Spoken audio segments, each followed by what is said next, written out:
Hello everyone, and welcome to this quick video. So the first step is to get into QuartzWeb, and to do that we need to go to the browser.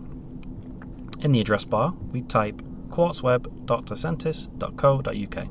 You're then presented with a login page which you need to enter your credentials. Once done, you will arrive at the landing page. So from here you can see lots of different functions to do with your center, and today we'll be using a practice test center just set up by Ascentis.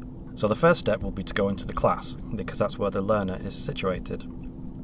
So to get into the class, we need to click Actions, and then Your Classes. This will then bring up this current window, which will list your center's current live classes. So this tick box is ticked by default, so it will display all of your live classes.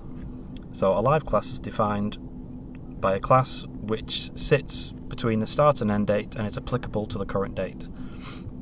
If you wish to find expired classes or older classes, if we untick this, we could see a lot more classes that have already occurred and have an end date prior to today's date. But for now, we're just going to go into a live class because we're going to schedule an e-assessment. We can get into the class by hovering over the class ID under the heading Class ID. This opens up the class. So from here we can see a quick overview of the class, various details regarding the unit, provider, etc. And if we scroll to the bottom, we can see this class has one learner. So we need to schedule this learner to an e-assessment. To do this, we'll go back to the top of the page, click Results, click Assessment Scheduling. On the Assessment Scheduling window, there are various details about how to schedule the e-assessment correctly, and we can see that the unit is already selected. So now we need to enter a date for this e-assessment. So exams can only be scheduled for the future. So if we were to put today's date, because midnight has already occurred, it won't allow us to schedule this because it's in the past. So we're going to schedule it for tomorrow.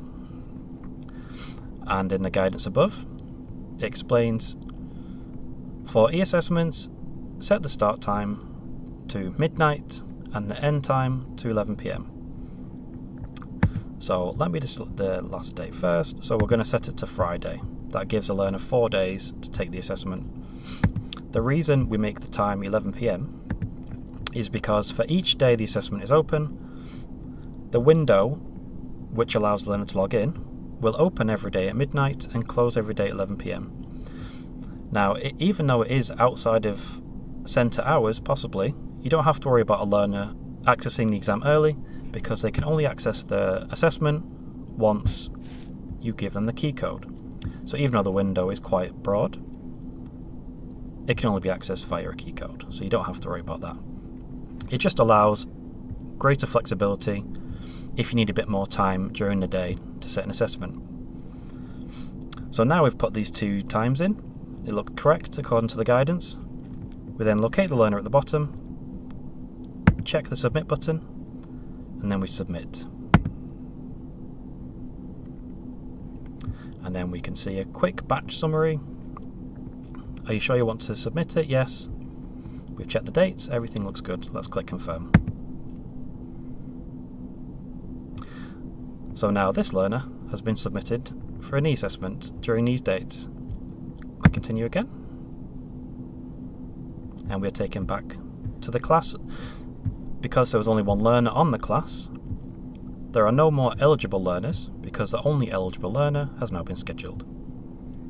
Stay tuned for the next video where we will go into details on accessing Surpass, seeing the key codes and printing off the invigilation pack.